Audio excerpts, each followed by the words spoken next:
축원합니다. 주일 저녁 예배 가운데서 하는 문을 활짝 열어주시고 은혜 위에 은혜를 더하여 주시옵소서. 주님 만날 자를 만나주시고 병든 자는 치료하여 주시며 눌린 자 자유케 하여 주시옵소서. 감사드립니다. 살아계신 예수님의 이름으로 기도합니다. 아멘. 하나님 말씀 보겠습니다. 로마서 1장입니다. 19절에서 20절까지의 말씀.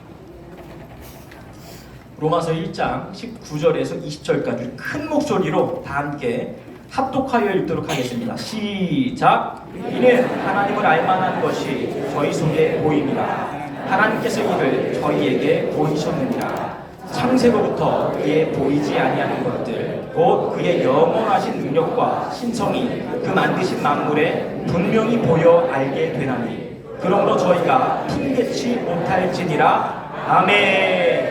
할렐루야. 저 옆 사람과 인사하겠습니다. 잘 오셨습니다.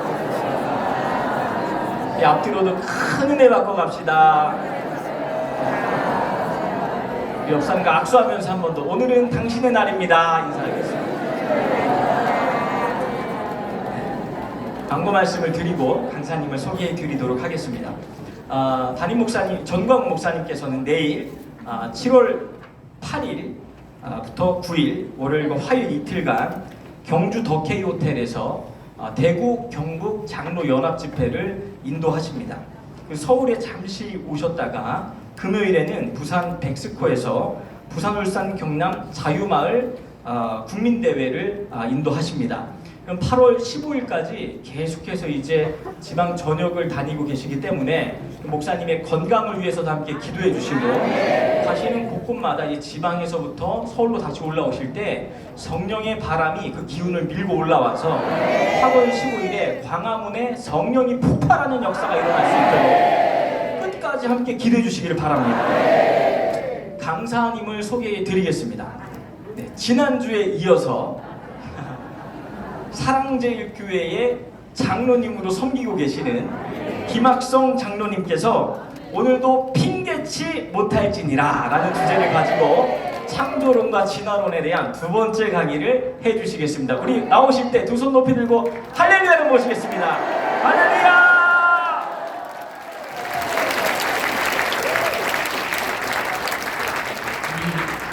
사랑제일교회는 우리 준비하는 우리 성도들의 마음과 뜨거움이 오늘 강해서 막대기를 세워도 은혜가 되는 그런 분위기입니다.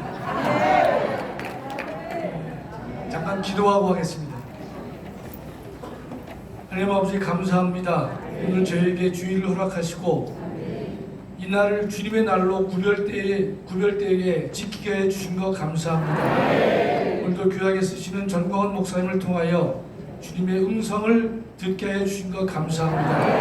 모든 교우들 귀한 그 말씀에 아멘으로 순종으로 감사함으로 받을 수 있도록 하여 주시옵소서. 특별히 간구하옵기는 우리 전광훈 목사님 나라를 위해서 교회를 위해서 목숨 걸고 헌신하고 계시온데 하나님께서 건강을 지켜주시고 건강을 책임져 주시고 이 사명 다할 때까지 온전히 그 일을 담당할 수 있도록 주님께서 붙잡아 주시고 친히 인도하여 주시옵소서.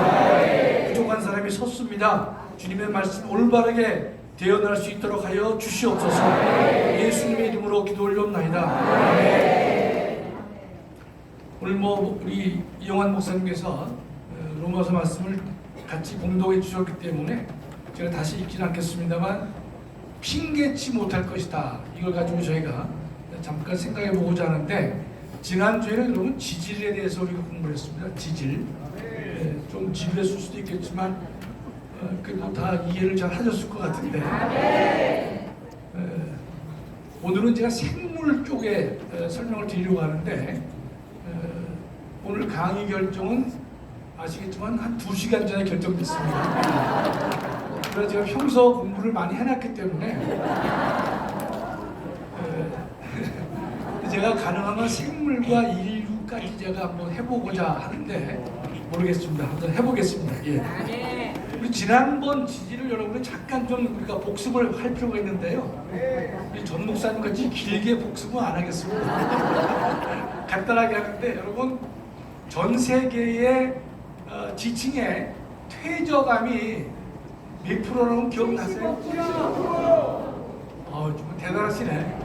이게 다 잊어버릴 수밖에 없는데 퇴저감이 75%로 되어 있습니다. 그렇죠? 두 번째 뭘 강조했냐면 학자들은 이 퇴저감이 쌓여서 되었다고 했지만 하나님께서는 1980년 헬렌산의 화산 폭발을 통해서 쌓인 것이 아니라 강하게 힘을 밀어서 그 흙덩이에 있는 물질들의 이 밀도에 따라서 달리 층을 형성하는 것이다. 그걸 보여주셨죠? 그래서 그걸 기초로 해가지고 콜로라도 대학에서 유명한 그 실험을 하게 되는 것이고 많은 사람들은 이게 퇴저감이라는 것이 쌓여서 되지 않았던 사실을 지질학자들은 다 믿고 있지만 그것은 절대로 고쳐지지 않습니다. 왜 고쳐지지 않느냐? 그걸 고쳐지게 되면 과학 전체가 다 무너지기 때문에 여러분 이 진화론은 여러분 우리가 휴거될 때까지 고쳐지지 않을 것이에요. 여러분 그게 고쳐지면 과학 전체 기반이 무너지기 때문에 고쳐지지 않지만 우리 믿는 사람들은 그것이 하나님의 말씀에 어긋난다는 사실을 우리가 확신하고 이웃에게 알리면 될 것 같습니다. 우리가 그랜드 캐년을 보면 거기에 여러 가지 이제 층들이 많이 있거든요.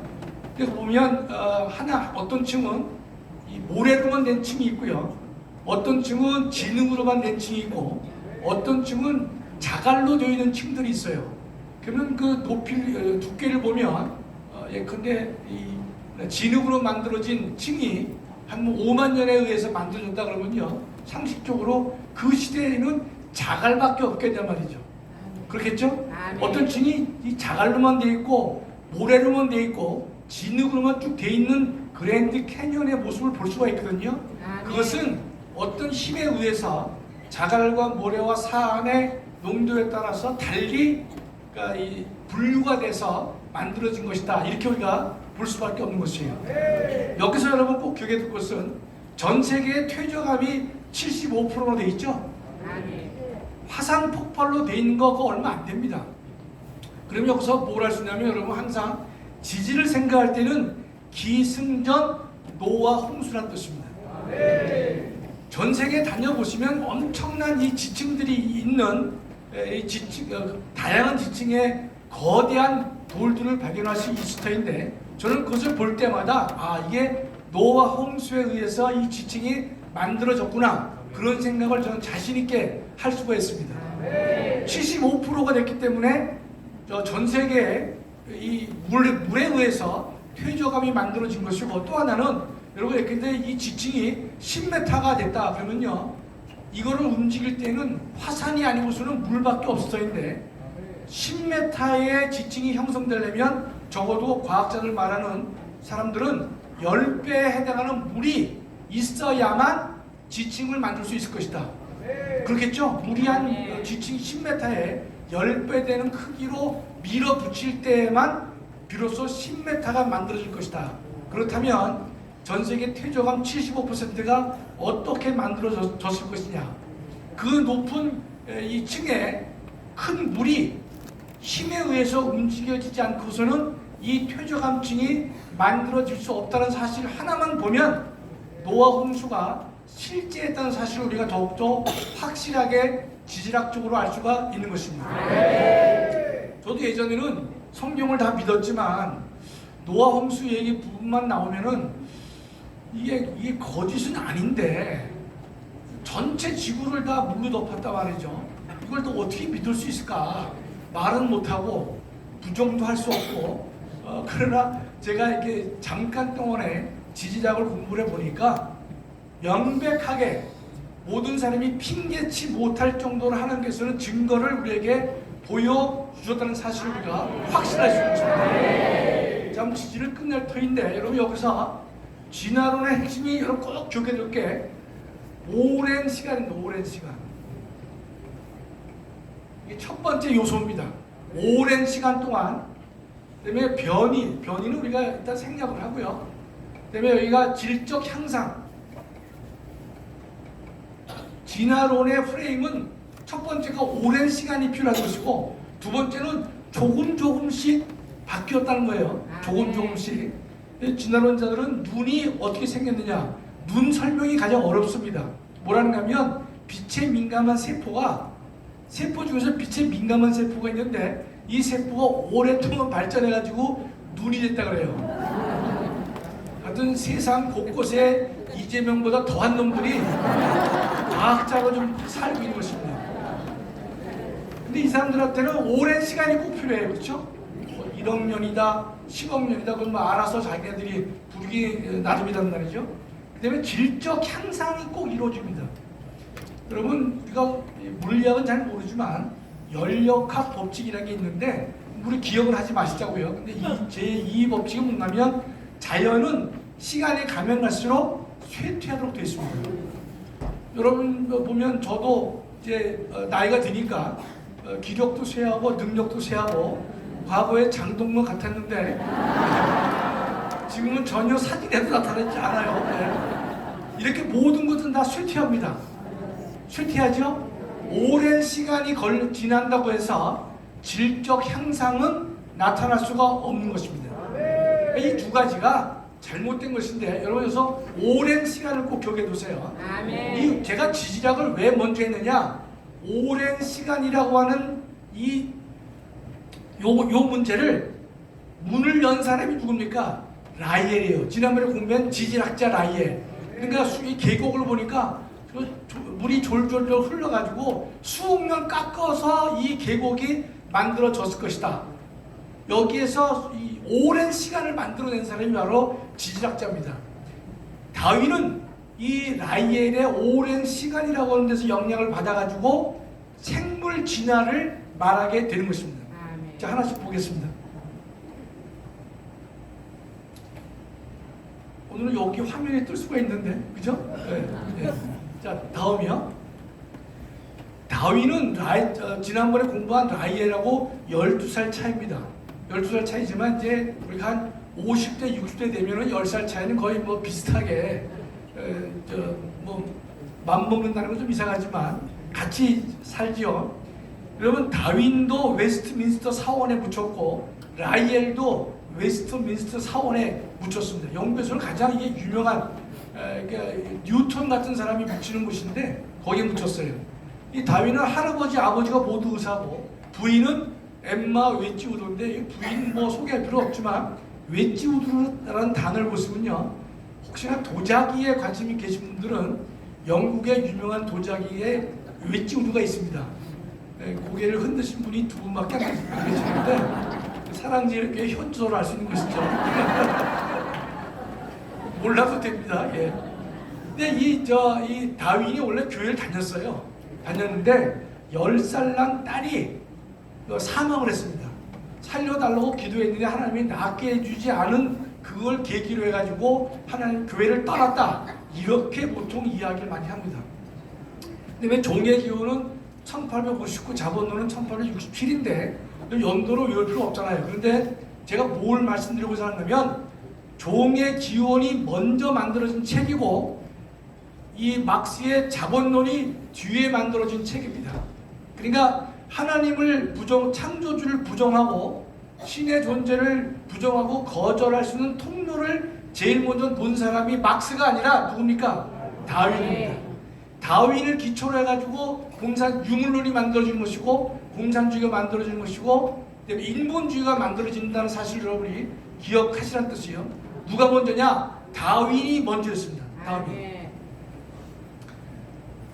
이건 지난 시간에 제가 얘기했습니다. 변이가 계속 반복되면 종간 변화, 종래 변화가 아니라 종간 변화를 가져올 수 있겠느냐? 그건 우리가 될 수 없다고 말씀드렸죠. 변이는 과학적 현상이고 유전 정보의 재조합이에요.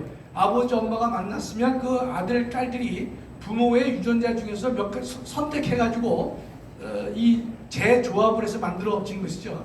변이는 반드시 있어야만 한다고 말씀드렸죠. 변이가 없으면 아버지와 아들이 똑같으면 되겠습니까? 안 되겠죠. 그렇죠? 과학적 현상에 불과한 것입니다. 다음이요. 그러니까 멘델의 유전 법칙이라는 것도 바로 부모의 유전자가 자손에게 전해질 뿐이다. 제가 앞부분 좀 빨리 하겠습니다. 다음이요. 지난번도 강조했지만 여러분 다시 한번 강조하는 것은 변이는 과학적 현상이고 지극히 당연한 것이죠. 요걸 가지고 이 진화론 자들은 소진화라고 불러요. 소진화. 종간 변화, 즉 어류가 포유류가 되고 또는 어류가 양서류가 되고 그다음에 양서류가 뭐 개가 된다든지 이런 등등의 종간 변화를 대진화라고 그래요. 자기네들이 이렇게 불렀어요.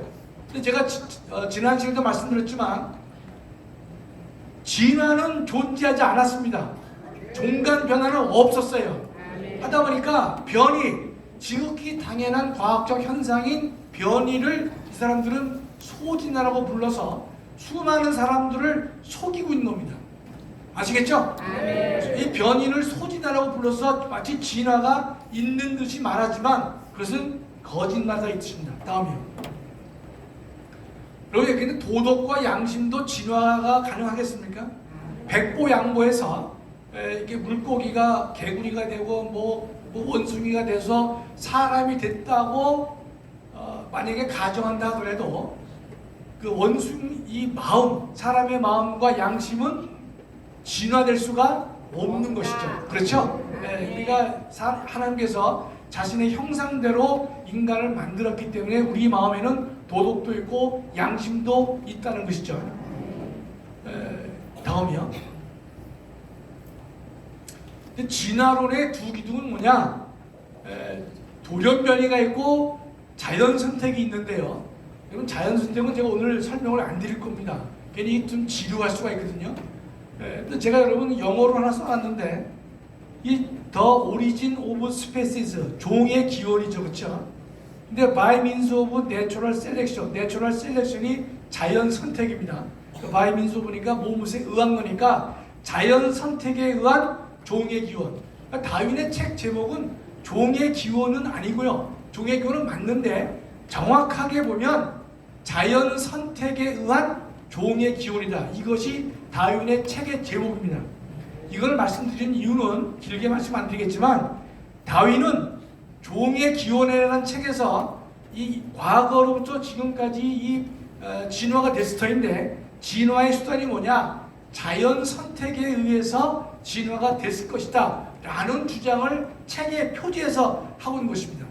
여하튼 이 진화론자들은 어떻게 진화가 됐느냐? 물고기에서 사람까지 진화가 된 이유를 물어보면 원동력이 뭐냐? 하나가 돌연변이고 또 하나는 자연 선택에 의해서 됐다라고 얘기를 합니다.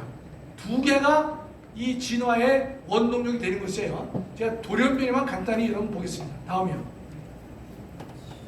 그럼 돌연변이 뭔가 하면 그 DNA를 갖다가 자기 자손대에다가 복제를 할 때 또는 복사할 때 우연하게 오류가 발생한 것이 돌연변입니다. 그래서 생명체가 바뀌는 것이 머리 둘 달린 거북이 그런 경우는 뭐 해외 투표에 나오지만 그 머리 둘 달린 놈이 또 자녀를 낳았다고 해가지고 머리 둘 달린 놈이 나오느냐? 절대로 안 나옵니다.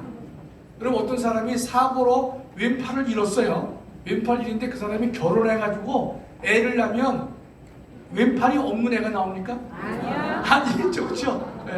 그러니까 이 돌연변이를 진화의 원동력으로 보지만 결코 될 수가 없는 이유를 간단히 설명을 드릴 터인데 자신 있는 분은 이것까지 암기하면 좋겠어요. 다윈은 이 돌연변이를 인정하지 않았습니다. 다윈은 그 오랜 시간 동안 여기 나오는 오랜 시간 동안 조금씩 바뀌어서 진화가 됐을 것이다 라고 말한 사람이 다윈이고 다윈은 결코 돌연변이를 인정하지 않는 학자입니다. 나중에 이 다윈주의도요 크게 둘로 나눠져요. 하나는 이 다윈의 뜻을 따르는 신다윈주의가 있고 아니다 돌연변이에 의해서 생명체가 변형될 수 있다라고 믿는 사람들도 있어요. 두 파로 갈려져 있습니다. 머리가 좀 우리가 복잡할 수 있으니까 다음으로 보겠습니다. 돌연변이는 진화가 될 수가 없는 것이 여러분 파충류의 뱀의 호흡기관이 새의 폐가 됐다. 이걸 우리가 믿을 수가 있습니까? 호흡기관은 조금만 불량이 있어도 수분 내로 죽습니다.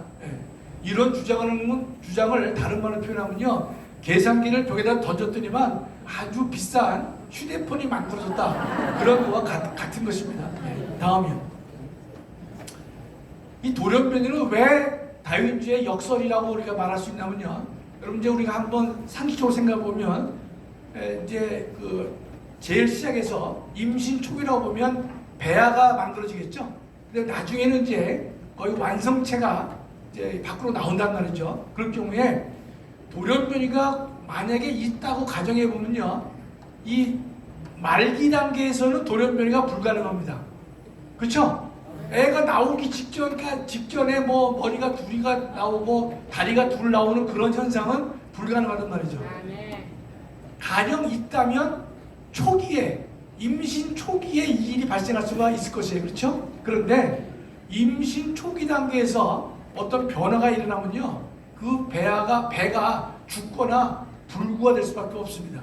그러니까 돌연변이가 마치 있을 것 같지만 돌연변이는 생태학적으로 말기에는 만들어지기 어렵죠. 또 그러면 초기에 만들어져야 되는데 초기에 만들어지면 그 배아가 죽거나 불구가 될 확률이 있습니다. 그렇다면 다윈주에서 원동력이 돌연변이 이어야 하는 거예요. 그들의 논리에 따랐다면. 왜냐면 다른 방법이 없으니까 돌연변이 이어야 하지만 돌연변이가 되게 되면 어떻습니까? 생명체가 죽는다는 뜻이. 그때 이걸 뭐라 그러냐? 돌연변이는 다윈주의 거대한 역설이다, 이렇게 보통 표현을 합니다. 다음이요. 돌연변이는 유전정보의 손실입니다.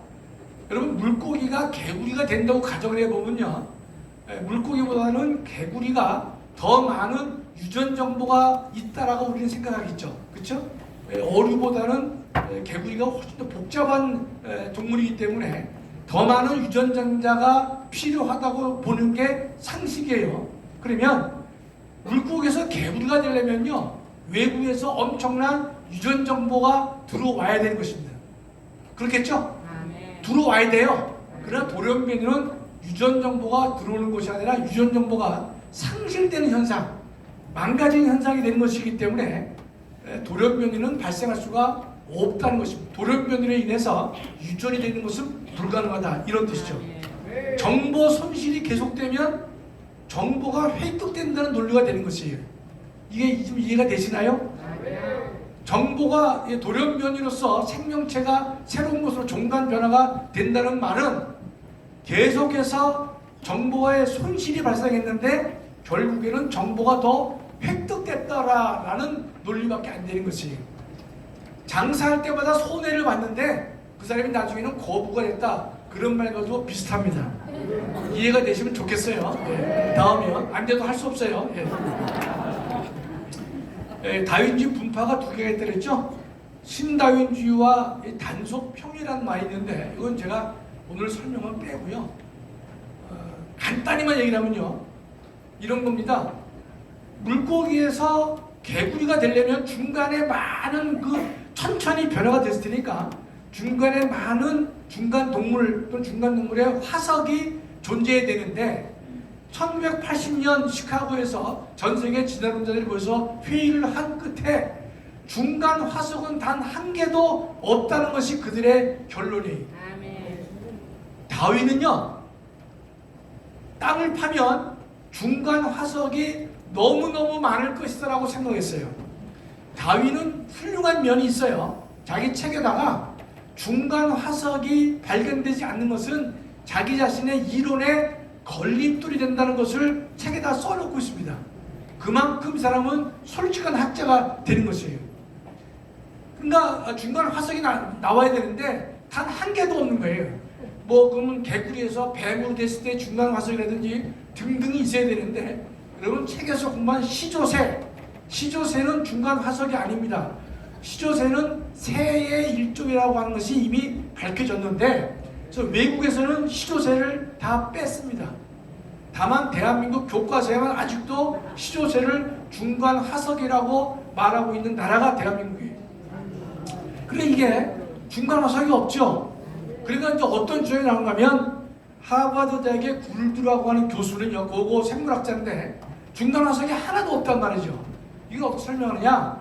없는 이유는 이 진화는 조용히 갔다가 한꺼번에 바뀌었다는 거예요. 한꺼번에. 바뀐 다음에 한참 갔다가 다시 한꺼번에 바뀌었다는 거예요. 이건 진화입니까? 창조입니까? 아니 가만히 있다 이게 물고기를 쭉 갔다가 어느 날 갑자기 개구리가 됐다는 거예요.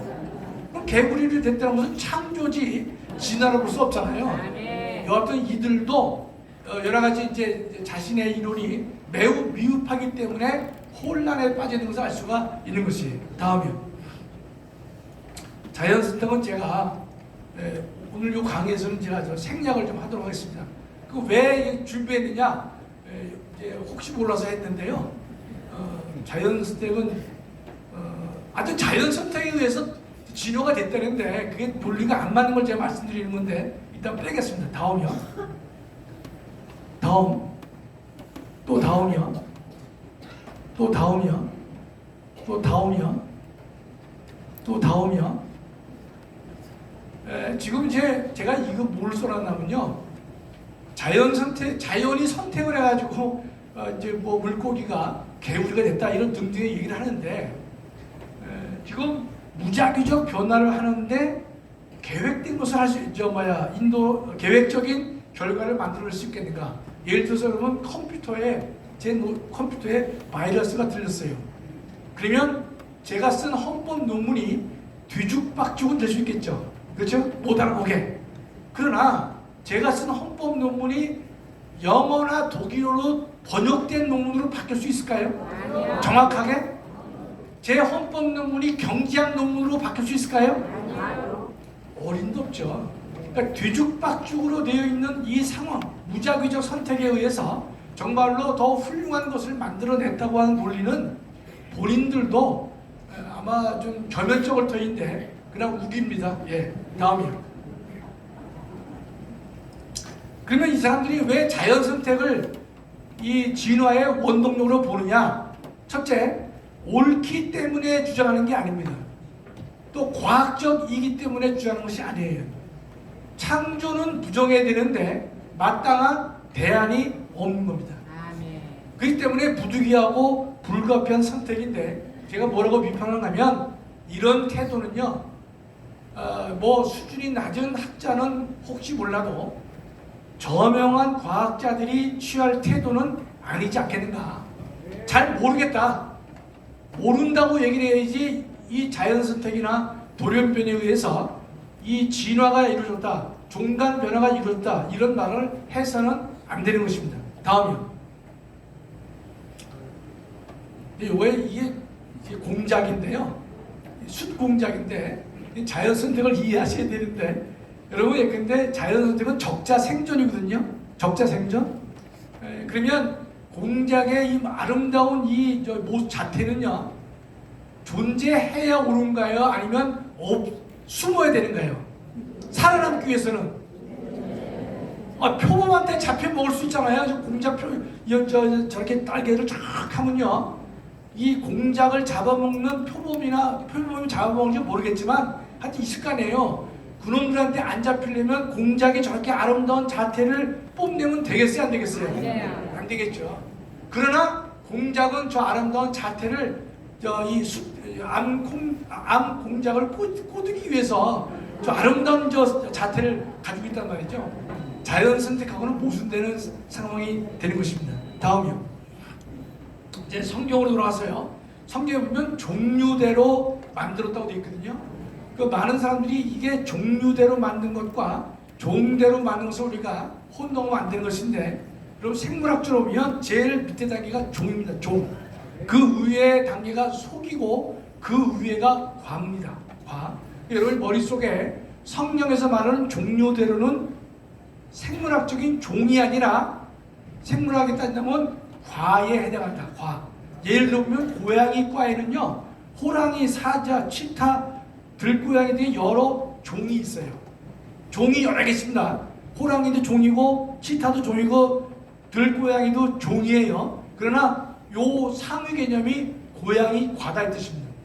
종류대로란 말은 암수 교배의 한계를 말하고 있는 것인데, 성경은 종대로 만들었다고 하지 않고 종류대로 창조했다고 분명히 성경은 말하고 있는 것입니다. 다음이요. 그러면 동물의 종은, 생물학적 종은 한 6만 6천 종이 된답니다. 그러니까 요거를 종류로 환원하면요, 과로 환원하면 한 1000종류가 된다는 것이. 자, 그렇다면 노아 홍수 때 방주 안에 들어간 것은 6만 6천 종이 필요 없죠. 종류니까 1000종류만 암수로 들어가면 노아 방주가 충분히 커버할 수 있는 상태다, 이렇게 볼 수가 있는 것입니다. 식물도 한 30만 종 되는데 종류대로 본다면 620개밖에 안 된다, 이렇게 학자들은 말하고 있는 것이에요. 제가 연구한 거 아닙니다. 예, 다음이요. 그다음에 이제 진화론자들, 우리가 이제 주변에 있는 양이나 소나 뭐 이런 이 동물에 대해서 진화론자들은 뭐라고 하냐면, 이건 야생 동물로 되어 있는 것인데 이걸 인간이 가축화시켰다. 야생 동물인데 가축으로 만들었다라고 얘기를 해요. 그러나 하나님께서는 분명히 이 육축이란 말과 가축이란 뜻은 같은 건데, 우리 교회에서 쓰는 성경에는 가축이라는 말 안 쓰고 육축으로 됐습니다. 육축으로. 다른 성경은 가축으로 된 경우가 있어요. 하나님은요, 육축과 기는 것, 땅의 짐승, 정확하게 종류대로 하나님이 막 만드신 게 아니라 땅의 짐승이 있잖아요. 땅의 짐승과 구별되게 육축을 별도로 성경은 언급하고 있습니다. 육축과 가축을 성경은 일반 짐승의 하나로 보질 않고 별도로 언급을 하고 있다, 이 뜻입니다. 분명히 성경은 저렇게 돼 있어요. 여러분 다 확인해 보세요. 창세기 4장 2절 보면 아벨은 양치는 자다라고 돼 있지 않습니까? 이미 아벨 때 하나님께서 허락하신 가축, 육축 중에 하나인 양을 키웠다, 이런 뜻입니다. 그 다음에 방주에 들어갈 때도요, 육축도 종류대로 넣었다라고 되어 있습니다. 가축을 종류대로 넣었다고 했어요. 성경이 재밌는 것은 가축과 일반 짐승을 구별해서 언급하던 사실 여부를 반드시 기억을 해두시면 좋겠습니다. 그래서 하나님은 사람을 위해서 육축을 일반 짐승, 다른 짐승과 구별해서 가축 또는 육축이라는 말로 쓰고 있고 그대로 창조하셨다, 이런 뜻입니다. 아시겠죠? 다음이요. 이제 다윈은 이 망상에 사로잡혔었는데 자기 이론의 한계를 인정하면서 중간 화석인데, 이 지나친 망상 때문에, 상상 때문에 다윈은 방향을 잃은 것이. 그러나 다윈의 종의 기운이 왜 많은 사람에게 인기를 끌었느냐? 신을 대항하고 저항하려는 사람에게 희망을 줬다는 뜻입니다. 또 신을 거절할 수 있는 통로를 제공했기 때문에 무신론자 또는 성경을 부정하는 자, 하나님을 반대하는 자, 이런 사람들에 대해서 이론적인 근거를 제공해 주었기 때문에 지금도 전 세계적으로 보면 우리 한국을 포함해서 전 세계적으로 다윈을 예수님보다 더 높이는 사람이 훨씬 많습니다. 그게 이 세상에 역으로 가는 모습이 되는 것이죠. 그래서 이 다윈 때문에 유물론이 만들어진 것이고 공산주의가 만들어진 것이고 인본주의 기초까지 제공했다라고 우리가 자신 있게 말씀드릴 수가 있는 것입니다. 다음이요. 이 사람들은 신이 없다고 보는 게 아니에요. 없기를 바랄 뿐이에요. 없기를 바랄 뿐입니다. 그 다음에 여러분, 그 세련된 도둑은요, 물건을 훔치지 않고 가격표만 바꾸는 거 있어요. 그럼 잘 이해하셔야 됩니다. 보통 도둑은 들어와서 물건을 훔쳐갈 거 아니에요? 그러나 한 단계 높은 이 도둑은요, 물건을 안 훔쳐가고 100만 원짜리를 10,000원짜리로, 10,000원짜리를 100만 원짜리로 가격표만 바꿔놓습니다. 무슨 뜻이냐? 우리 인생에서 뭐가 중요하고 뭐가 덜 중요하고 그런 가치 판단을 하지 못하도록 하는 게 누굽니까? 바로 사탄의 역할이고 임무가 되는 것입니다. 반드시 우리 여기에서 벗어나야 될 것이다, 이런 뜻입니다. 전 세계에서 가장 많이 팔리는 책이 성경이 1위입니다. 그런데 2등이 자본론이고 3등이 종의 기운입니다. 그러니까 이 사탄의 세력, 자본론과 종의 기운이 하나님의 말씀인 성경을 에워싸고 지금도 공격을 하고 있는 것이고, 주님 오실 때까지 이 공격은 그치지 않을 것이다 라고 보는 것이죠. 예, 다음이요. 이 1980년 시카고 회의는요, 지금 결론이 뭐냐? 중간 변화, 중간 화석이 없었다, 이렇게 결론을 냈어요. 그렇다면 우리가 예수 안 믿는 사람에게 하나님 믿으라고 하면 그것도 강한 믿음이 요구되죠. 그렇죠? 눈에 보이지 않는 하나님을 믿는다는 것도 쉽지 않아요. 쉽지 않죠. 우리 목사님들 말씀하시지만 이 마리아가 성령으로 잉태된 사실을 성경을 보고 믿는다는 것도 우리 개인의 힘으로 된 것이 아니라고 우리가 믿고 있지 않습니까? 하나님을 믿는 게 쉽지 않아요. 그런데 진화를 믿는 것은요, 더 큰 믿음이 필요한 것이다, 이렇게 보는 것입니다. 여러분, 하나 꼭 기억해 두실게. 1980년에 시카고에서 중간 화석이 드러나지 않았죠? 중간 화석이 없다고 확인했어요, 학자들이. 그러니까 신학자들이 무슨 주장을 하느냐? 점진적 창조론이라는 걸 주장합니다.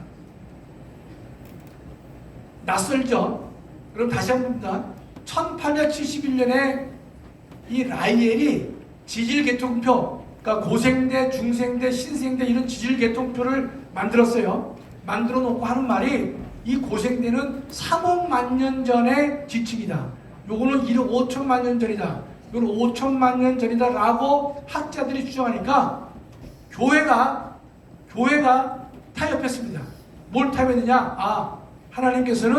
하나님은 계시는데 하나님은 진화의 방법으로 세상을 운영하고 계시구나, 이렇게 타협합니다. 첫 번째 타협 이론이 맞추잖아요. 라이엘 때문에 유신 진화가 등장하는 겁니다. 창조주는 계시는데 창조주가 창조한 것이 아니라 진화의 방법으로 이 세상을 만들고 운영하고 계신다라고 입장을 바꿉니다. 신학자들이요. 교회가 타협을 하는 거예요. 두 번째 타협은 1980년에 이루어집니다. 시카고회에서 지내는 자들이 뭐라고 하면 중간 화석이 없다는 것이에요. 중간 변화가 없다는 것이에요. 아시겠죠? 즉 진화의 증거가 없다는 것이 그들의 학자들의 결론이에요. 그러니까 신학자들이 뭘 또 주장하는가 하면 점진적 창조론. 옛날에 창조했고 중간에 또 새로운 걸 창조하시고, 하나님께서 또 새로운 걸 창조하시고 점진적으로 창조했다는 주장을 하고 있는 것이에요.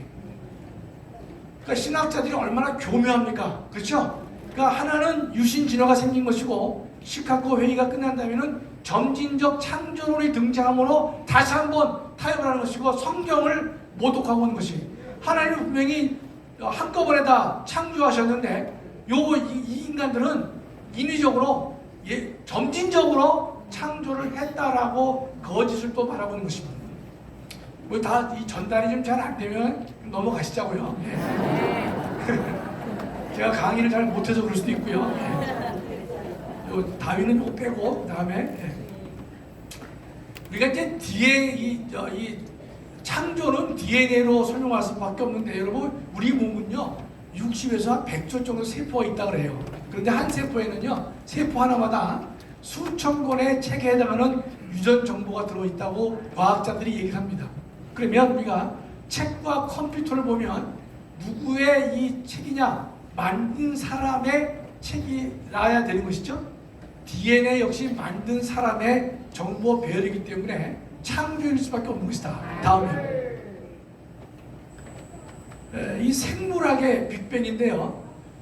이것도 이제 지질학과 관련되는 것인데, 여러분 요 말을 기억하세요? 시생대와 원생대가 있었고, 그 다음에 이제 고생대, 중생대, 신생대가 있었던 사실을 기억하시면 좋겠는데, 이 시생대와 원생대, 시생대는 하나님이 창조 때 만든 땅이고, 원생대는 셋째 날에 만들어진 지층이다라고 보는데요. 시생대와 원생대가 수억 년 됐다고 얘기를 하거든요. 수억 년 됐다는 그 땅에서는요, 화석이 나타나지 않아요. 화석이 나타나지 않습니다. 근데 언제 나타나냐? 그들이 말하는 고생대, 중생대, 신생대, 고생대 첫 번째 지층에서 수많은 화석이 등장하는 것이에요. 자, 그러면요, 물리학자, 지질학자들이나 생물학자들이 어떤 어려움에 빠지는가 하면, 왜 수억 년 된 희생대나 원생대 지층에서는 단 하나의 화석도 발견되지 않느냐? 이게 커다란 퀘스천입니다.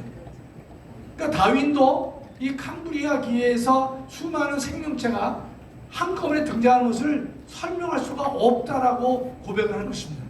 여기서 여러분 이것만 이해해 두세요.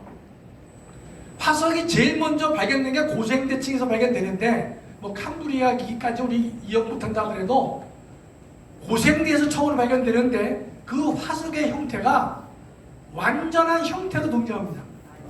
완전한 형태로. 원래는 어떻게 등장해야 돼요? 지금 그 완전한 형태가 아니라 그보다 훨씬 이전 단계 원시 생명체와 같은 단계로 화석이 존재해야 되는데 그렇지 않고 완전히 발달된 형태로 등장한다는 사실이 놀라울 수밖에 없는 것이죠. 다음이요. 이 삼엽충이 있거든요. 삼엽충. 여기 보면 뭐라는 거는 3억 년 전에 있다가 지구에서 사라진 무척주 동물이라고 해요. 이 3억 년 전에 이 삼엽충인데 다음이요. 이게 삼엽충의 화석입니다. 이게 그다음 또 하나 있어요. 화석에 이제 돌에 있는 삼엽충인데 3억 년 전에 있다가 멸절된 무척주 동물인데 이 삼엽충에는요 눈이 겹눈이고 렌즈가 1000개, 700개가 발견되는 거예요. 눈에서 3억 년 전에 발견된 무척주 동물에 눈이 있으면 돼야 안 돼요? 안 되는 거죠. 왜냐면 3억 년은 빛에 민감한 세포가 한 수억 년 전에서 눈이 돼야 되는데 이때부터 눈이 있는 것이에요. 다음이요. 다음이요. 이것도 지난번에 말씀드렸어요. 다음이요. 여러분 실러캐스라는 이제 이 물고기가 있습니다. 책에 보면 3억 년 전에 살았다가 6천만 년 전에 멸절됐고 이 실러캐스가 양서류로 변화가 됐다는 거예요. 진화가 됐다고 책에 돼 있어요. 그런데 이 실러캐스라는 물고기가 1938년에 잡혔어요. 이 물고기를 잡은 사람이 물고기가 하도 신기하게 생겨가지고 세계 어류학회에 보고를 했고 조사해 보니까 3억 년 전에 살았다는 이 화석이 있는데 화석과 동일한 형태의 물고기가 잡힌 것이에요. 이 물고기가 우리나라에 있습니다. 박제로 있는데 1985년에 코모로 공화국에서 우리나라가 수교 기념으로 이 박제된 실러캐스를 우리나라에 기증을 했거든요. 현재는 제주도 한화 아쿠아 플라넷에 있습니다. 2018년 6월에 쓴 이 농담은 제가 2018년 6월달에 가서 찍은 사진이 있어요. 다음이요. 요게 실러캐스의 화석이거든요. 네. 다음이요. 저게 동그랗게 내용 보면 코모로 공화국이에요. 그러니까 여러분 찾을 때 아프리카에서 코모로 공화국을 찾으려면 안 보여요. 왜냐면 좀 바다에 있어요. 바다의 섬으로 된 거예요. 그래서 제가 이제 소개한 것이고 다음이요. 이건 제가 찍은 거예요. 물고기죠. 이게 실러캐스입니다. 다음. 밑에가 좀 신기하게 생겼죠. 이게 보면 이게 그러니까 제대로 보면 이 지느러미가 이 개구리의 다리가 됐다 이렇게 얘기를 하는 거예요. 여러분 해양 동물 보시면요 별의별 희귀한 게 많습니다. 저 정도는요 희귀한 것에 속하지도 않아요. 다음이요. 그 다음에 지질 주상도라고 있는데 자, 다음 보십시오. 여러분 이제 이 고생대가 있고 중생대, 신생대가 있죠. 고생대 오른쪽에 제일 밑에 보면요 무척주 동물 해가지고 삼엽충이라 돼 있죠. 삼엽충. 그러니까 요거는 뭐냐면 지질학자들이 나중에 다윈이 죽은 다음에 화석하고 지질연대와 연결시켜 놓은 것이고 교과서에 나옵니다. 교과서에 나와요. 그러니까 뭐라는 거면 자 그러면 어느 학생이 삼엽충을 주셨어요. 주시면 이게 교수님 이게 몇 년 된 겁니까?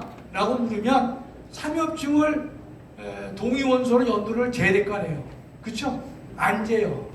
안 재면서 뭐라는 거면 캄브리아기에 있으니까 고생된 캄브리아기니까 저게 3억 년으로 되어 있으니까 이건 3억 년 된 화석이다 이렇게 얘기를 합니다.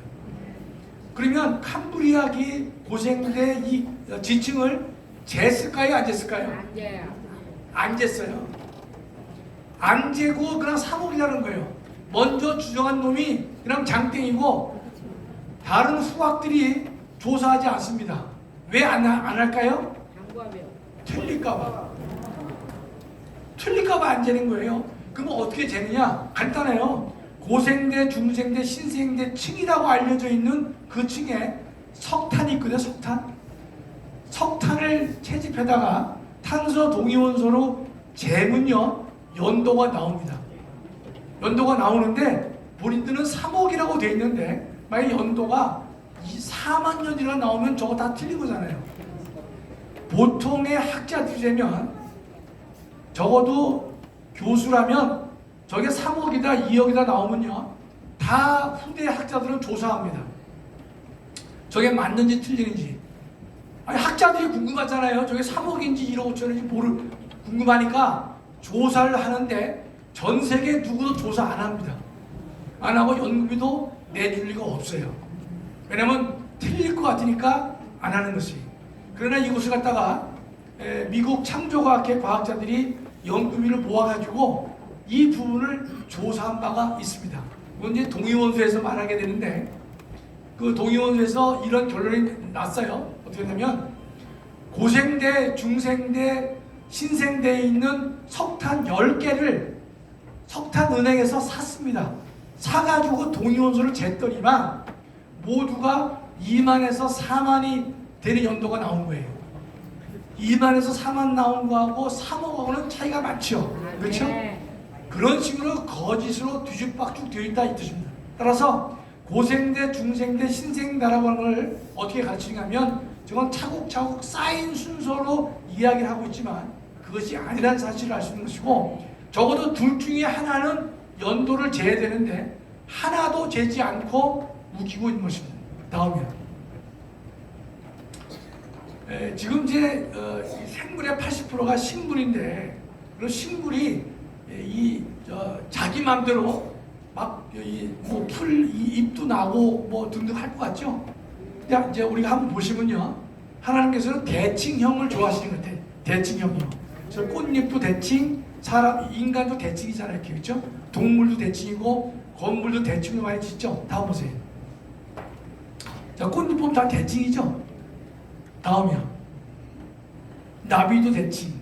이런 게 재밌어요, 그렇죠? 머리 아프게 뭐 도연변이고 어떻고 뭐 자연 선택이 어떻고 아유 참. 이것도 대칭 아니겠죠? 이쁘죠? 네, 다음이요. 근데 두 번째는 하나님께서는 이 프락텔형을 또 좋아하시는 것 같아요. 이게 뭔가면 부분과 전체가 계속 동일하게 반복되는 것. 러시아 인형을 꺼내면 또 똑같은 인형이 나오듯이 그런 거를 좋아하신다 그러는데 문어다리가 그렇고 그다음에 공작새 기토도 그렇고 고사리, 브로콜리 뜯으면요 뜯은 것도 똑같이 브로콜리가 생기죠, 그렇죠? 네. 다음 이게 문어다리고요. 다음 고사리를 보면요 저 큰 고사리에 저걸 뭐라 그러지? 잎이 있잖아요. 그 잎이 옆에는 입 안에 있는 또 그 잎새라 그러나 똑같아 생긴 게 이렇게 반복되는 형태를 하나님은 좋아하시는 것 같아요. 그러니까 대칭형과 프락텔형을 하나님이 선호하시는 것 같아요. 다음이요. 자, 이 피보나치 형인데 수학이 나오는데 여러분 절대로 어렵지 않고 외우실 필요도 없어. 이건 뭐냐면 이게 이탈리아 수학자가 한 건데요. 하나님이 피보나치 수열을 상당히 좋아하십니다. 그걸 아셔야 돼요. 그래서 제가 설명드리는 거야. 피보나치 뭔가면 앞에 두 개의 숫자를 합치면 그 다음 숫자가 되는 거예요. 1, 1이니까 그 다음 뭐예요? 합치니까 2. 그 다음에 앞에 두 개니까 2와 2를 합치면 3. 그 다음에 3과 2를 합치니까 5죠. 이렇게 나가는데 그 뒤에 숫자를요 앞에 숫자로 나누면 3을 2로 나누고 5를 3으로 나누고 8을 5로 쭉 나눠요. 쭉 나눠보면 평균 1.618이 나온다는 거예요. 평균이 1.618. 숫자가 매우 중요합니다. 그러면 여기서 보시면 2, 3, 5, 8 나가잖아요. 보시면 2, 3, 5, 8 아니에요. 그러면 4가 없죠. 꽃잎은 92%가 피보나치 수열로 돼 있다는 것이에요. 그래서 이 피보나치에는 4가 없으니까 꽃잎이 넉 장짜리가 없는 거예요. 그러면 또 뭐 6, 7이 없잖아요. 6장, 7장도 없는 거예요. 9장도 없어요.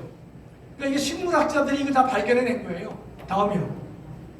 요건 한 장짜리고, 다음. 요건 숫장짜리고요. 요건 5장짜리고, 8장짜리. 요거는 이제 해바라기인데, 여기서 하나 정리하면요. 피보나치 수혈에 해당하지 않는 꽃잎은 없다는 거예요. 그렇죠? 그러니까 넉 장짜리 없죠. 네잎크로바 그거 없잖아요. 넉 장짜리 없죠? 근데 6장, 7장 꽃잎이 없다는 거예요. 참 재밌어요. 뭐 아멘인지 아닌지 모르겠지만 여하튼 여기 해바라기인데 여러분 해바라기 잘 보시면요. 저게 이제 이게 오른쪽 시계 방향 반대 방향으로도 이렇게 좀 씨앗이 배열되어 있고 시계 방향 쪽으로도 이렇게 나선형으로 이렇게 배열되어 있습니다. 대략 보이시죠? 다음이요. 그런데 이렇게 하는 이유가 피보나치 수혈로 하는 이유가 촘촘하게 배열을 잘할 수 있다는 건데요. 이 해바라기가 크고 작은 해바라기가 있는데 84 어떤 거는 우측이 또 좌측으로 흐른 게 어떤 건 8개, 13개 어떤 해바라기는요. 나선이 34개, 55개 그다음에 55, 89 이렇게 해바라기를 조사해 보니까 이렇게 돼 있다는 거예요. 근데 이 숫자가 다 피보나치 수열이에요. 그래서 옥스퍼드 대학의 철치라는 사람이 이걸 다가 발견했다 그래요. 다음이요. 근데 여러분, 근데 왜 이게 이렇게 식물이잖아요. 이게 보면 이 나뭇잎이 이제 나뭇잎이 자랄 때 원칙 없이 나뭇잎이 만들어지는 것이 아닙니다. 그러니까 첫 번째 나뭇잎이 여기 있으면 그 다음 나뭇잎이 좀 올라가서 여기서 생길 거 아니에요. 그렇죠? 요 사이에 원칙이 있어요. 원칙이 뭐냐? 좀 나오죠? 137.5도로 꺾이면서 올라간다는 거예요. 그러니까 요 첫 번째 잎이 있으면 그 다음에 여기 위로 올라가더라도 그냥 가는 게 아니라 요 잎과 요 아랫잎 사이가 몇 도요? 137.5도입니다. 이게 누가 발견했냐면 레오나르도 다빈치가 발견한 거예요. 요렇게 해야만 햇빛도 잘 들어오고 아래에 있는 나뭇잎도 햇볕이 잘 들어오고 물도 잘 들어온다 이 뜻입니다.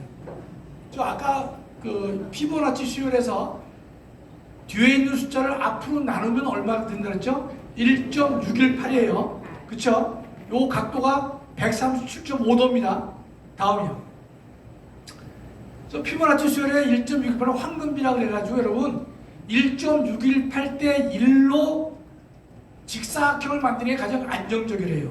그래서 TV 수성기도 1.618에 1, 그 다음에 창틀도 그렇고, 그 다음에 여기 신용카드도 그렇고, 그 다음에 우리 각종 엽서도 그렇고 1.618대 1로 한답니다. 가로가 1.618에 세로가 1이 가장 안정적이라 그래요.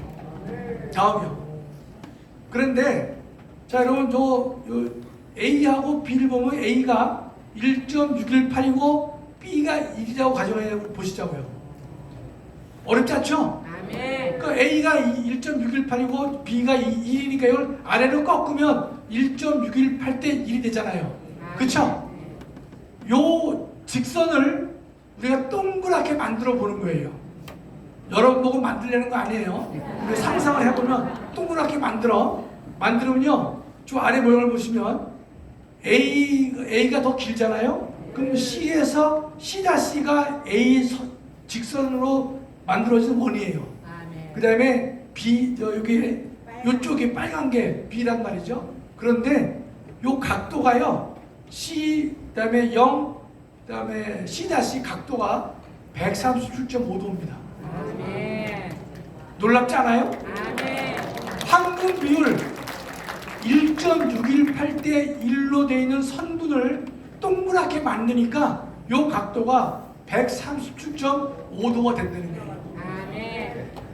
그러니까 이게 우연히 저절로 된 게 아니죠.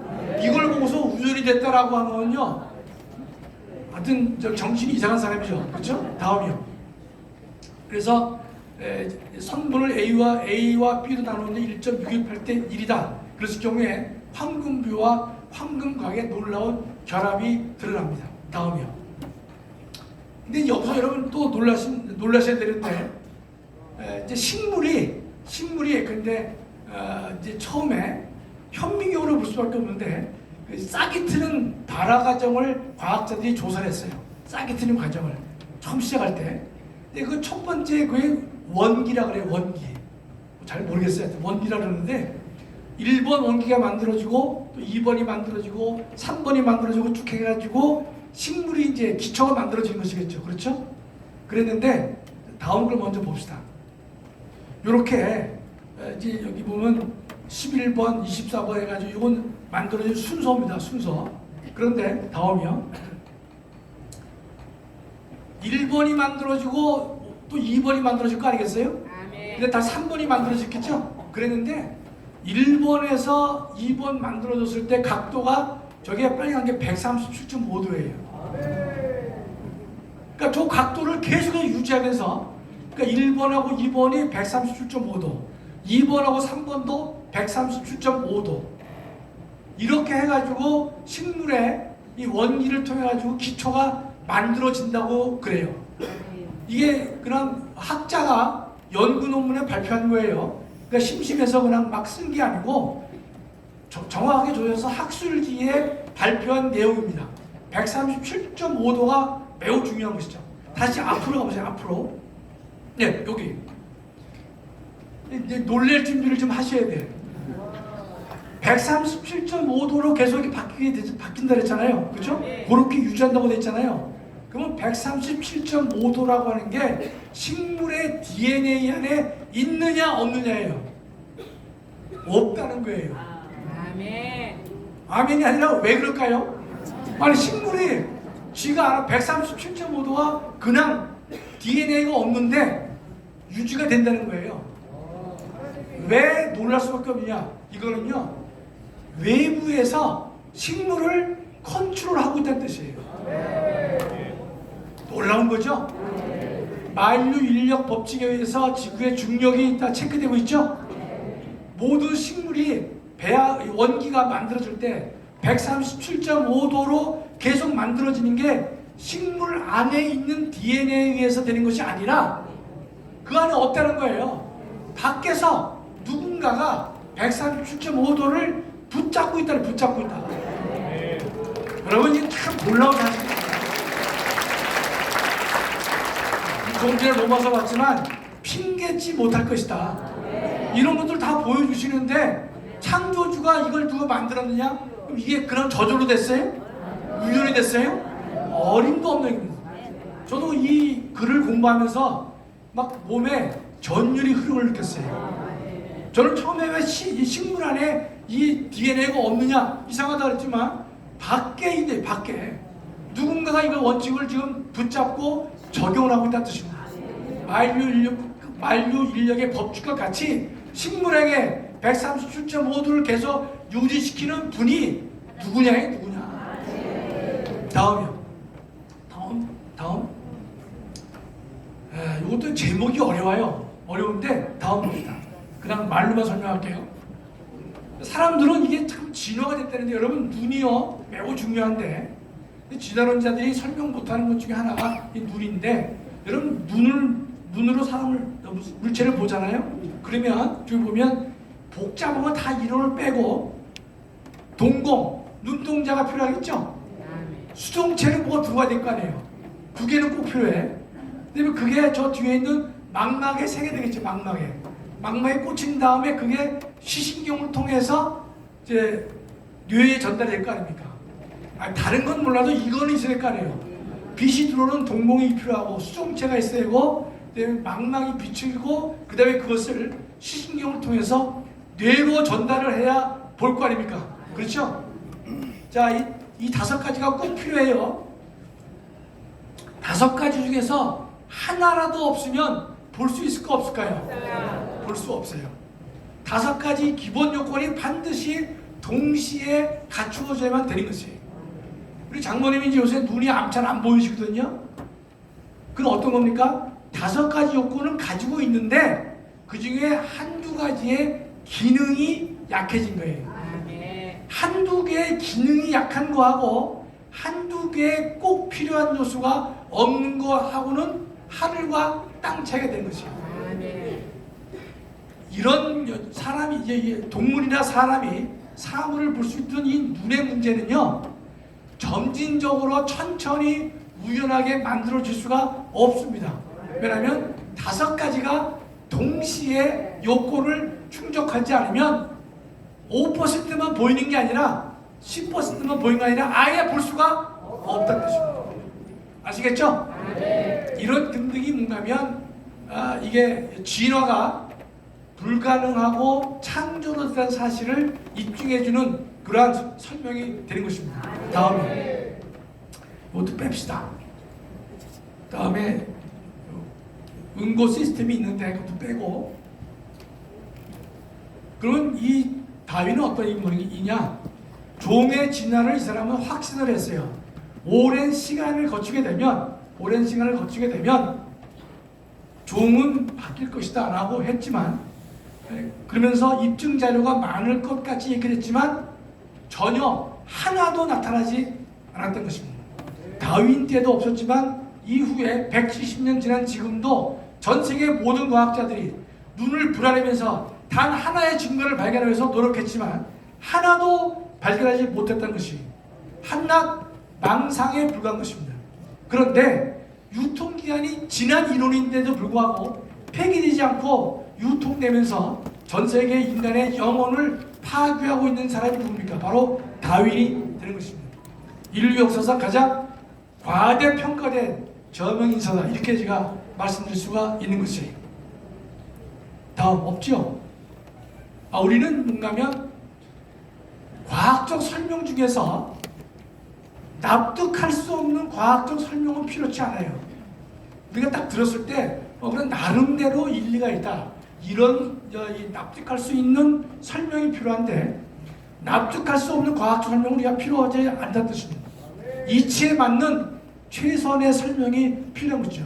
이치에 맞는 최선의 설명. 그러면 성경이 동물과 식물을 종류대로 만들었다, 육축도 종류대로 만들었다.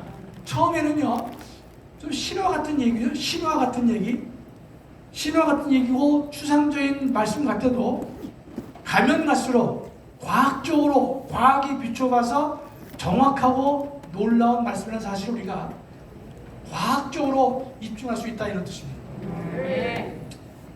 다음이 없죠? 또 있네. 링컨하고 다윈은요 생이 같아요.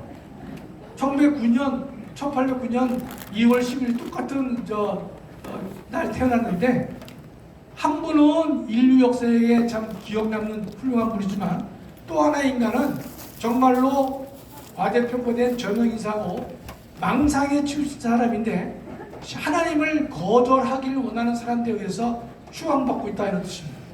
창조주가 없다고 얘기하죠. 증거가 불충분하다고 얘기하죠.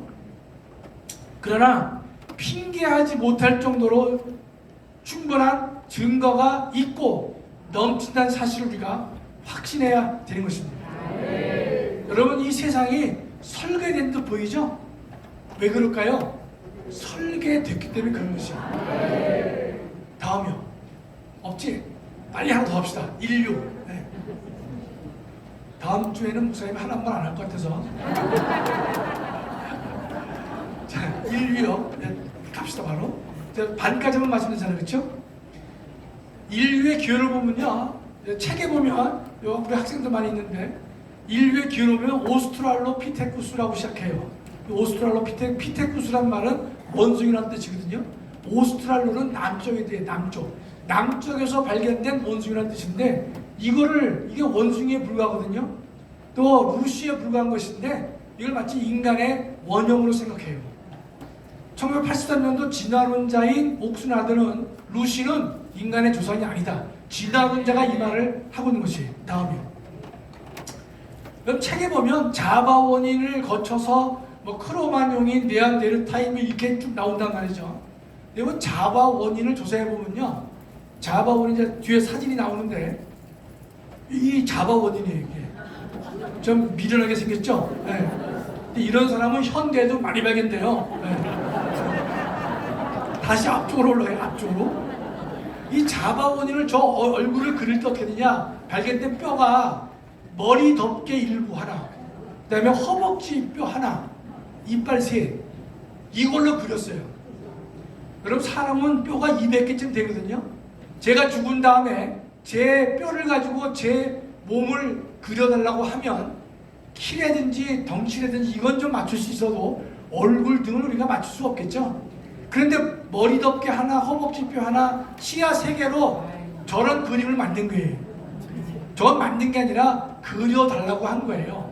원숭이 비슷한, 사람과 원숭이 사이에 있는 사람을 그려달라고 해서 화가가 돈 받고 그려진 것이지 저게 진짜로 나온 작품이 아니란 뜻이에요. 확신할 수 있죠? 머리 덮개 하나, 허벅지 하나, 이빨 3개 가지고 어떻게 저거 나와요? 저게 나올 수가 없죠. 나오면. 근데 전 세계가 한때 인류 진화에 목숨을 걸었습니다. 인류 진화에. 왜 그러냐? 중간 화석이 단 한 개도 나타나지 않는 것이에요. 진화의 증거가 단 한 개도 없는 것이에요. 그러니까 원숭이하고 사람하고 좀 비슷하잖아요. 그러니까 닮은 면이 있으니까 이 인류 진화는요, 우기기라도 할 수 있어요. 우기기라도. 그쵸?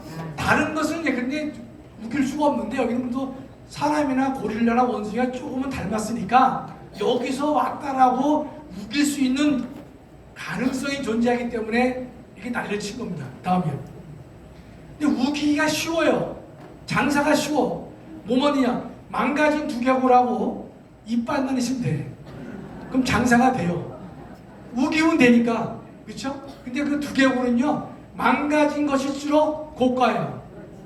흠이 있을수록 고가로 팔려요. 그래야 다른 이상한 해석을 하기가 쉬운 것이죠. 이래가지고 많은 전 세계에 소위 고고학자라고 하는 교수, 학자들이 여기 거짓에 다 참여를 하는 것입니다. 다음에 웃기기가 쉬워서 그런 것이. 적어도 이빨하고 두개골 가지고 이게 됩니까? 골반이나 척추뼈까지는 적어도 있어도 모를 텐데 그냥 뭐 두개골, 치아, 허벅지 가지고 끓여 먹고 지져 먹고 뭐 난리를 치는 것이. 다음에 세 번째는 이거를 발견하게 되면 부와 명예를 가져다 주었기 때문에 그런 것입니다. 전 세계 진화론자들은 이 창조를 깨야 되기 때문에 뭔가 진화의 증거를 만드는 사람에게는 우기더라도 엄청난 부와 명예를 주었던 것입니다. 다음이요. 대표적인 사건이 1912년에 필트다운. 필트다운은 영국의 조그만 소도시입니다. 소도시인데 여기서 찰스 도슨이라는 인간이, 이놈이 인간의 두개골에다가 오랑우탄의 턱뼈를 붙였어요. 근데 원숭이 치아를 거다가 조합을 시켰습니다. 여러분 웃으시죠? 이것이 발표되고서 전 세계 교회가 상당수 문을 닫은 것이. 상당수 문을 닫았어요. 왜냐? 진짜 원숭이에서 유인을 통해 가지고 인간이 만들어진 것 아니냐? 이 시대의 사기인데 교회를 문 닫게 했다니까요. 그래서 근데 이 인간은요, 이 살아있을 때 거짓임이 밝혀지지 않았어요. 죽은 다음에 거짓으로 발견됐어요. 이건 창조 과학자들이 조사한 게 아닙니다. 일반 과학자들이 영국 박물관에 있었던 이 가짜 모조품을 끄집어내가지고 보니까 3개를 합쳐서 마치 뭔가를 발견한 것이냐, 사기를 친 거예요. 그러니까 이 인간은 저 지옥에 가도 아마 지금 엄청난 지옥에서 그 라이엘하고 다윈하고 이놈하고 그냥 서로 뭐 주고받는지 모르겠지만 고통을 당할 거라고 보는 거예요. 근데 저는 하나님께서 보면 늘상 거짓이 다 퍼진 다음에 거짓으로 판명을 하실 정도로 오래 참으세요. 우리 지난 시간에 공부했던 이 헬렌산의 지질 폭파도 보면 화산 폭파에 의해서 퇴적암이 쌓인 것이 아니라는 사실을 명확하게 보여주셨죠. 40년 전이죠. 그렇죠? 그 다음에 이 찰스 도슨이 이 거짓말을 했음에도 불구하고 이놈이 살았을 때 이걸 발견해야 되는데 죽은 다음에 발견을 시키는 것이에요.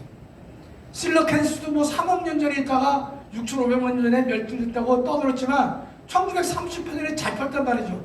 지금도 이 고기가 잡히고 있어요.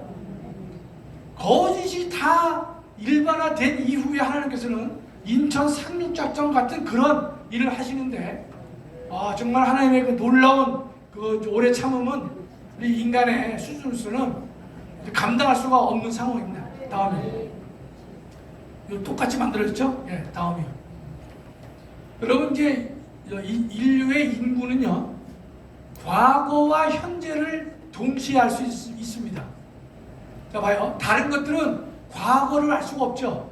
우기기 나름이에요. 그쵸? 증거가 안 되니까. 그러나 지금 살고 있는 70억이라고는 인류의 숫자는요, 언젠가 2명부터 시작했을 거 아니에요. 그쵸? 그 언제부터 2명이 시작했느냐? 자, 이 진화론자들이 말을 잘못한 게 50만 년 전에 인류가 등장했다고 얘기를 해요. 자, 그럼 따져보자고요. 50만 년 전에, 그러면 50만 년 전에 당시 원숭이가 전 세계에 10,000마리는 있었을 텐데, 적어도 만은 빼고 딱 2놈만 사람이 있다고 가정을 해보시자고요. 가정을 해볼 수 있겠죠, 그렇죠? 그러면 여러분, 두 사람이 지금의 70억 되는데 50만 년 걸렸다라고 이제 얘기를 하면요, 15,000년마다 2배가 돼야 돼. 2명이 15,000 지난 다음에 4명 되고, 다시 15,000 지나서 8명 되고, 그런 속도로 늘어나야 지금의 70억이 됩니다. 여러분, 잘 안 믿어지죠? 정확하게 계산하고 얘기하는 거예요. 제가 한 것도 아니고 수학 교수 때 물어봐가지고 내가 한 거예요. 그러면 써있죠? 15,770년마다 2배로 들어야 한다. 15,770년은 인간의 생존이 불가능해. 그러니까 너무 많이 들었어요. 제가 친구들한테 예전에 한번 강의를 할 때 물어보니까, 야, 50만 년, 30만 년, 10만 년 대봐라 그러니까 다들 10만 년의 얘기를 하더라고요. 자, 따져봅니다. 30만 년 동안 두 배로 늘어서 왔다 그러면 9,561년 만에 2배가 돼야 되는 거예요. 10만 년, 2명이 70억 되는데 10만 년은 필요할 것 같죠? 일단 기분에 70억이니까 3,154년마다 2배로 늘어야만 비로소 70억이 되는 겁니다. 터무니없는 얘기가 되지, 터무니없는 얘기가. 다음이요. 노아 홍수 이후 주간 한 4,500년 된다고 보거든요. 보통 학자들은 40년에 2배가 된다고 보는데, 뭐 좋아요. 100년에 2배가 됐다고 봐도 되고, 150년마다 인류가 2배로 늘었다고 볼 수도 있어요. 그런데 여러분, 근데 150년마다 2배로 늘었다고 하면요, 조선 초에 2명이 조선 말에 20명이야, 20명. 아니, 정확한 숫자가 나오는 거예요. 근데 통상 100년에 2배다 이렇게 보는데, 여러분, 노아 홍수 8명이, 그러니까 뭐 노아는 뭐 빼더라도 자부 6이 4,500년이면요 지금의 70억 명에 충분히 도달할 수 있습니다. 그걸 어떻게 할 수 있느냐? 다음 봐요. 지금 유엔에서 통계가 하나 있는데, 우리 세계 인류가 1850년에 11.7억이었대요. 단순 추계지만 그것도 비슷하겠죠? 1950년에 24억 9천이라는 거예요. 그러면 지금 2배가 더 늘었죠? 그렇죠? 근데 이 기간에 뭐가 있냐면 세계 1차 대전과 2차 대전이 있었습니다. 지금 인류 역사에서 가장 많은 사람이 죽은 때가 1차와 2차 대전입니다. 그거를 경험했음에도 불구하고 100년 사이에 2배가 더 넘었죠. 그러니까 대략 100년에 2배가 늘어난다고 해도 노아 4,500년이면요 노아 홍수 6명이 지금의 70억 명 되는데 충분하다는 뜻입니다. 자, 여기서 여러분 또 하나 이제 학설이 등장해요. 이 다중격변, 뭐 능력이 되신 분만 기억하세요. 다중격변이 뭔가면, 하나님은 지금까지 성경에서는 격변을 몇 번 하셨죠? 한 번 했어요. 노아 홍수. 그때 인간을 다 쓸었단 말이죠. 그랬는데 어떤 인간은 다중격변이 있었다는 거예요. 인류 역사에서 보면 격변이 노아홍수 한 번이 아니라 여러 번 격변이 있었다 그래요. 그 사람은 뭘 깨달은 사람인가면 인류의 인구가 10만 년에서 늘다 보니까요 어마어마한 숫자가 지금 있어야 되는 거예요. 어마어마한 숫자가 있자면 안 돼요. 6명이 4,500년 될 때 70억이 됐거든요. 10만 년이다 5만 년이다 대략 불렀지만 그 기간 동안에 맞추려면요 지금의 인구는 수천억이 돼야 되는 것이에요. 그거를 이 친구는 간파한 거예요. 그러니까 어떠느냐, 숫자를 맞추기 위해서 하나님께서 여러 번 죽이셨다는 거예요. 다중격변.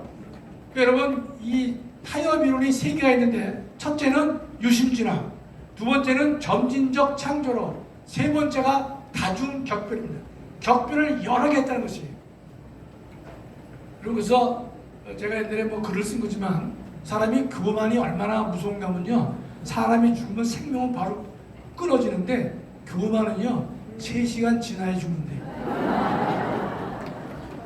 나오면 5분 남았죠? 제가 이게 지질 시대표, 그 다음에 지질 시대표가 나오니까 유신적 진화론이 된 것이고, 그 다음에 이 대진화가 없다는 시카고 회의가 있다 보니까 점진적 창조론으로 다시 대체가 되는 것이고, 1900년도 중엽에요 다중격변론. 그러니까 이거는 인류의 인구가 너무나 폭발적으로 늘어날 거라 보기 때문에 이렇게 얘기를 해서, 하나님께서는 격변을 여러 번 일으켜가지고 그때부터 사람을 죽여가지고 숫자를 지금의 숫자로 만드셨다라고 얘기를 합니다.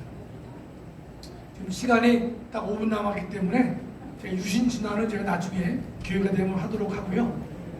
제가 마무리를 할 터인데,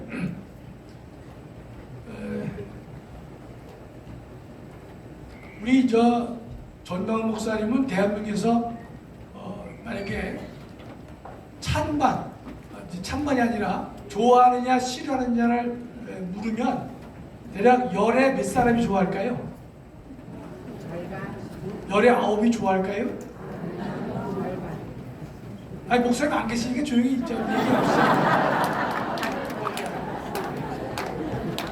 열에 6이나 7은 싫어할 거예요.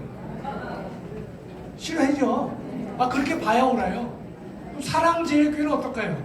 다 좋아요. 여러분 다니시는데 핍박이 있어요, 없어요? 있어요. 똑같이 열에 7은 사랑제일교회, 그러면 다시 한번 봐요. 어느 교회예요? 사랑의 교회가 아니라 사랑제일교회다 내가 얘기를 하면 조금 이렇게 좀 우리를 좀 안 됐거나 그렇게 봐요. 그런데 여러분, 성경에서 나와 있지만 좁은 문으로 가라, 좁은 길로 가라라고 하죠. 크고 넓은 길은 멸망으로 인도하는 길이기 때문에 그 길을 가지 말라고 성경은 분명히 말하고 있는 것이에요.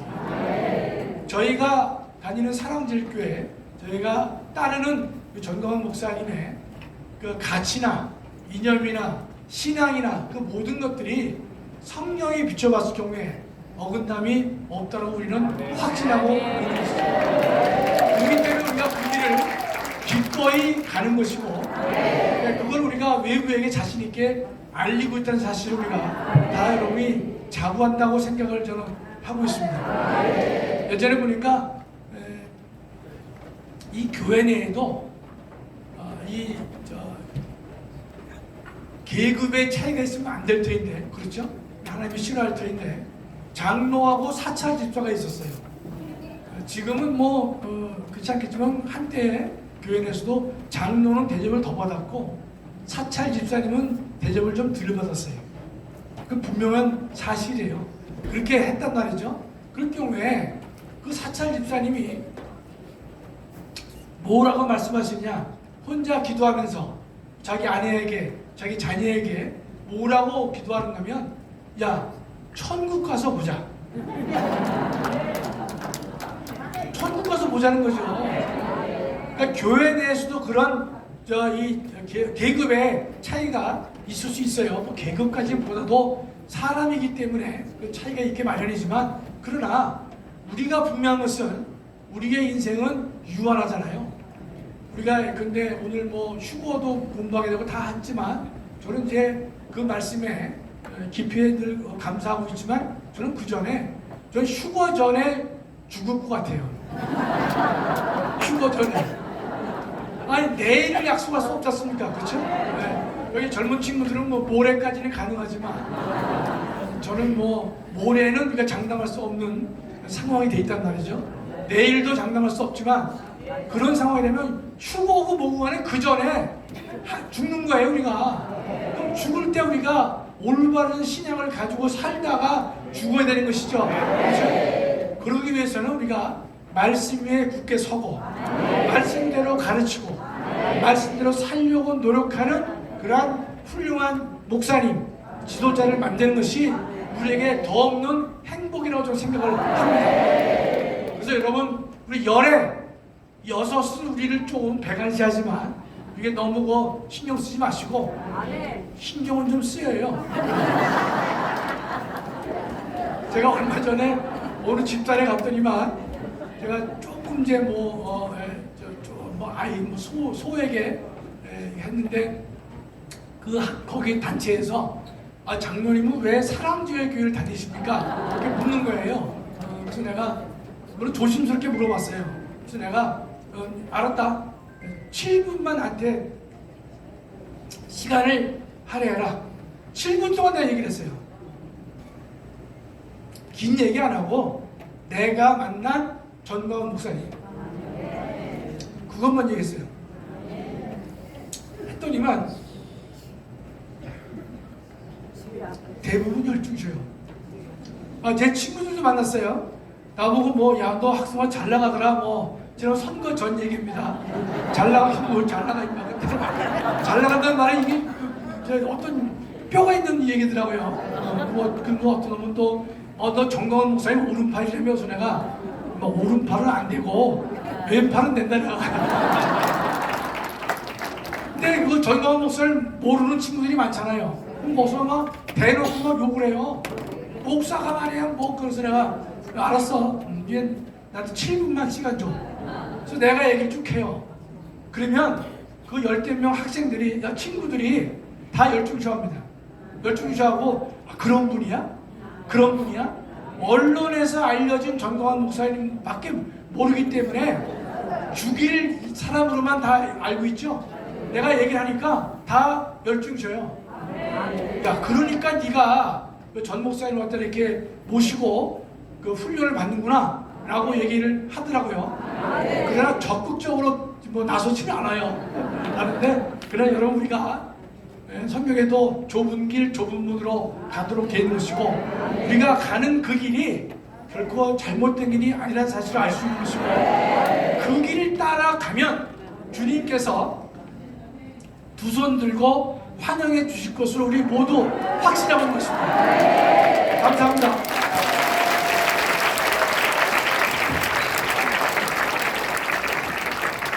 네, 다시 한번 장로님께 뜨거운 박수 부탁드립니다.